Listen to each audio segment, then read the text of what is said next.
আজকে আমি চুলায় তৈরি করে দেখাবো পিৎজা রেসিপি। অসাধারণ খেতে, ছোট বড় চেয়ে চেয়ে খেয়ে নেবে, এতটাই টেস্টি। তো বন্ধুরা, স্বাদে গন্ধে একেবারে বেকারির মতোই হবে। তবে তবে চলুন বন্ধুরা, কিভাবে আমি এই পিৎজা রেসিপি তৈরি করি দেখে নিই। আর বন্ধুরা, স্কিপ করে দেখবেন না, অনুরোধ রইল। তো বন্ধুরা, দেখতেই পাচ্ছেন আমি রেসিপিতে চলে এসেছি। আর এখানে নিয়ে নিয়েছি আমি টক দই। আমি 1 কাপ মতো টক দই নিয়েছি। আর এখানে নিয়ে নিচ্ছি আমি বেকিং সোডা। আর আপনাদের কাছে যদি বেকিং সোডা না থাকে তো খাবার সোডা দিয়ে করে নেবেন। আজকে আমি এইভাবেই পিৎজাটা তৈরি করে নেব, খেতে হয় দুর্দান্ত। দিয়ে দিচ্ছি ময়দা 1 বাটি মতো, স্বাদ মতো লবণ দিয়ে দিচ্ছি, 2 চামচ মতো গুঁড়ো দুধ দিয়ে দিচ্ছি, ফ্লেভারটা অসাধারণ আসে। আর এখানে দিয়ে দিচ্ছি 2 চামচ মতো সাদা তেল। এগুলো আমি সব খুব সুন্দর করে মেখে নেব। তো বন্ধুরা, আপনারা যদি এইভাবে না করে আপনারাও যদি একটু 1 চামচ ইস্ট আর হালকা কুসুম জল দিয়েও এই ময়দাটাকে মেখে নিতে পারেন। আর আমি ময়দা দিয়ে তৈরি করে নিচ্ছি, আপনারা চাইলে আটা দিয়েও তৈরি করে নিতে পারেন। তো দেখতে পাচ্ছেন আমি আবারও কিছুটা ময়দা নিয়ে নিচ্ছি, নিয়ে আমি খুব ভালো করে এটাকে মেখে নিচ্ছি। এটা কিন্তু হালকা চেটচেটে ভাব থাকবে। তো দেখুন বন্ধুরা, এইভাবেই মেখে নিতে হবে। তো এখানে কোনো রকমের জল দেওয়া যাবে না, দইয়েই মেখে নিতে হবে। আর এখানে আমি রেস্টে রেখে দিচ্ছি, যত আমি আমি এখানে চিকেনটা ভেজে নেব, ততক্ষণ আমি রেস্টে রেখে দেব। 10 থেকে 15 মিনিট রেখে দিলেই চলবে। তো বন্ধুরা, আমি যতক্ষণ আমি এই যে দেখতেই পাচ্ছেন আমি চিকেনটা যতক্ষণ আমি ভেজে নেব ততক্ষণ আমি রেস্টে রেখে দেব। চলে এসেছি গ্যাসের উপর। তো বন্ধুরা, দেখতেই পাচ্ছেন গ্যাসে আমি কড়াই চাপিয়ে দিয়ে আমি সরিষার তেল 1 চামচ দিয়ে আমি এই চিকেনটাকে ছোট ছোট পিস করে নিয়েছি, এটাকে আমি দিয়ে দিচ্ছি। তো বন্ধুরা, 1 পিস চিকেন থাকলেই এই পিৎজাটা অসাধারণ লাগবে খেতে। বাড়িতে থাকলে এইভাবে তৈরি করে নিতে পারবেন, আবার চিকেনটা স্কিপও করে নিতে পারবেন। চিকেন না থাকলেও কোনো অসুবিধা নেই। আর দিয়ে দিচ্ছি পরিমাণ মতো স্বাদ মতো লবণ, আর 1 চিমটি মতো লঙ্কার গুঁড়ো আর ধনে গুঁড়ো, আর দিয়ে দিচ্ছি গোলমরিচের গুঁড়ো। ফ্লেভারটা দারুণ আসে। এইভাবে আমি কিছুক্ষণ নাড়াচাড়া করে নেব। তো বন্ধুরা, এই চিকেনটাকে আমি 5 মিনিট মতো ভেজে নিয়েছি খুব সুন্দরভাবে। এই যে দেখতেই পাচ্ছেন আমি এইভাবে ভেজে নিয়েছি। তো ভাজা হয়ে গিয়েছে আর কাঁচা গন্ধও চলে গিয়েছে। তো এরপরে আমি তুলে নিচ্ছি। তো এইভাবেই চিকেনটাকে আপনারা ফ্রাই করে নেবেন।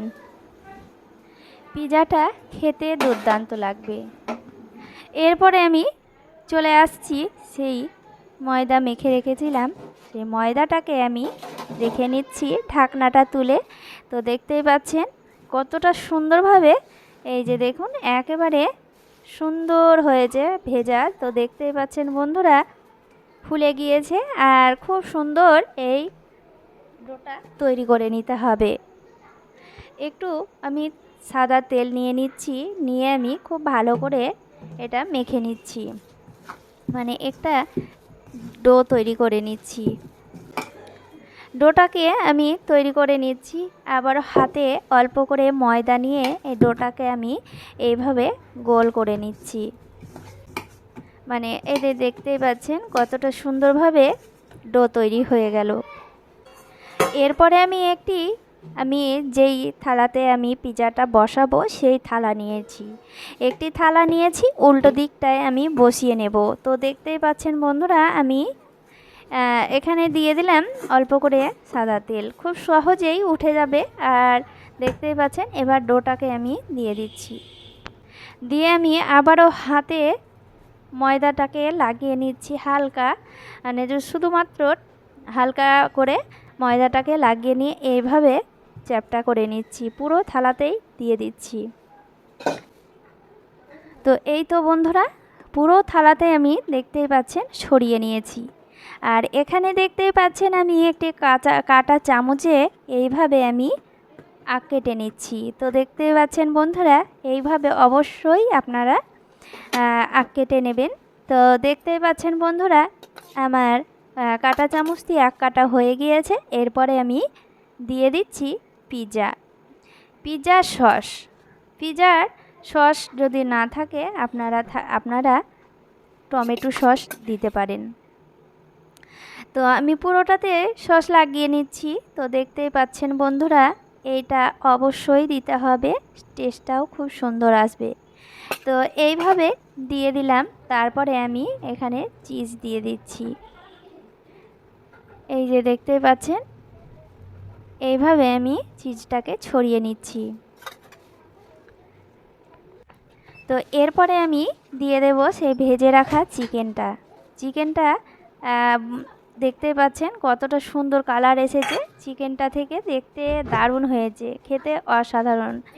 তো বন্ধুরা, এরপরে আমি পেঁয়াজ দিয়ে দিচ্ছি, ক্যাপসিকাম দিয়ে দিচ্ছি, মানে খুব সুন্দর করে সব কিছু আমি সাজিয়ে নিচ্ছি। এইভাবে সাজিয়ে নিতে হবে। পিৎজা যেভাবে সাজাই, তো বন্ধুরা এগুলো দিলে খুব সুন্দর, খেতে ভালো লাগে, দেখতেও সুন্দর লাগে। তো দেখতেই পাচ্ছেন। আর আপনাদের হাতের কাছে যদি না থাকে ক্যাপসিকাম, আপনারা দিতে পারেন টমেটো। তো টমেটো আর বিচিগুলো ছাড়িয়ে ফেলে দিয়ে সে ওপরকার খোসাটা দিতে পারেন। তো এরপরে আমি দিয়ে দিলাম অরিগ্যানোটা অবশ্যই দেবেন, খেতে হয় দুর্দান্ত। আর না থাকলে কোনো অসুবিধা নাই, এমনিও খেতে পারবেন, এমনিতেও টেস্ট হবে। তো বন্ধুরা দেখতে পাচ্ছেন, আবারও আমি ওপরে এইভাবে চিজটা দিয়ে দিচ্ছি খুব ভালো করে। তো বন্ধুরা, আমার চ্যানেলে আপনারা যদি আজকে প্রথম হয়ে থাকেন, প্লিজ সাবস্ক্রাইব করে পাশে থাকবেন আর ফুল ওয়াচ করে দেখবেন। আর আপনারা যদি আমার পাশে থাকেন, তো আমি অবশ্যই আপনাদের পাশে থাকব। আর আমার সকল বন্ধুদেরকে, আর আমার চ্যানেলে প্রথম থেকে বন্ধু হয়ে আছেন, তাদেরকে অসংখ্য ধন্যবাদ জানাই। তো বন্ধুরা দেখতেই পাচ্ছেন, আমি একটি কড়াইয়ে চাপিয়ে দিয়েছি সেই পিৎজার থালটাকে। তারপরে আমি ঢাকা দিয়ে দিচ্ছি। এটা 45 মিনিট একেবারে মিডিয়াম আঁচে, হালকা আঁচে আমি বেক করে নেব। আর যে ছিদ্রটা আছে ঢাকনায়, সেই ছিদ্রটাকে আমি একটি কাঠি দিয়ে বা কাগজ দিয়ে আমি বুজিয়ে নেব। এই যে দেখতেই পাচ্ছেন 45 মিনিট পর পিৎজাটার কালারটাও দেখুন কতটা সুন্দর এসেছে। খুব সুন্দর একটি কালার এসেছে আর হয়েও গিয়েছে এটা। এরপরে আমি নামিয়ে নেব। অসাধারণ হয়েছে। চুলায় যে এত সুন্দর পিৎজা তৈরি করা হয় বন্ধুরা, একবার আপনারা এইভাবে তৈরি করবেন, খেতে হয় দুর্দান্ত। বাচ্চারাও খুশি হয়ে যাবে এইভাবে বাড়িতে তৈরি করে দিলে। তো এইভাবে আমি কেটে দেখাচ্ছি কতটা সুন্দর হয়েছে, ভেতরটাও কতটা সুন্দর বেক হয়েছে। তো বন্ধুরা, পিৎজা যেইভাবে কাটে সেইভাবে কেটে দেখাচ্ছি, দেখতেই পাচ্ছেন, আর খেতে দুর্দান্ত। এই যে দেখতেই পাচ্ছেন খুব সুন্দরভাবে বেক হয়েছে। বন্ধুরা, রেসিপিটা যদি ভালো লাগে অবশ্যই লাইক কমেন্ট শেয়ার করবেন। আর বেশি ভালো লেগে থাকলে বন্ধু বান্ধব আত্মীয় স্বজনকে শেয়ার করে দিতে পারেন। সবাই ভালো থাকেন, ধন্যবাদ।